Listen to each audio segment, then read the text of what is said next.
sebagai salah satu orang yang ikut di dalam proses demokratisasi sejak tahun 90-an. Beliau merasakan ketika segalanya serba diatur, di mana pemilu dan pilpres pada masa itu nggak perlu ada surveyor, karena semua sudah tahu hasil sebelum proses pemilu saat itu. Nah, kemudian beliau menjalani selama lebih dari 25 tahun. Jadi sebagai seseorang yang pernah melewati itu semua, mengirimkan pesan ini adalah pesan moral yang amat kuat yang harus jadi perhatian. Pasti iya, semua ingin memberikan perhatian lebih kepada hakim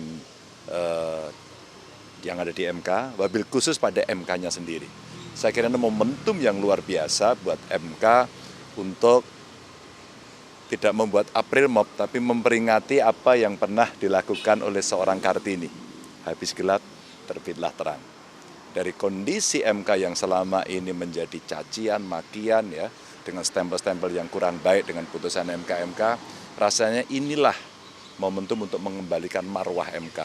Tapi saya secara pribadi, saya kira Ibu juga sama, tidak akan mempengaruhi putusan.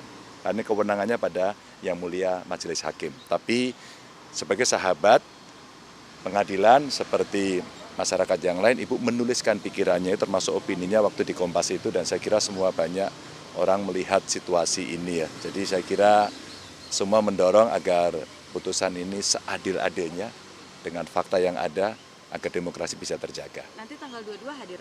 Coba ya nanti saya baca dulu ya. Tapi sudah komunikasi dengan tim kuasa hukum Prabowo Gibran Mas terkait dengan Bu Mega pengajuan ini?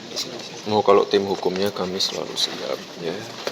Dan surat itu kan diberikan jelang putusan MK. Ya udah biar semuanya berproses saja ya. Salah satu isinya apa? Kalau isi suratnya saya belum baca, mohon maaf. Salah satu isinya.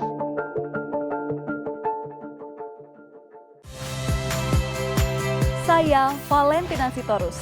Saksikan program-program Kompas TV melalui siaran digital, pay TV, dan media streaming lainnya.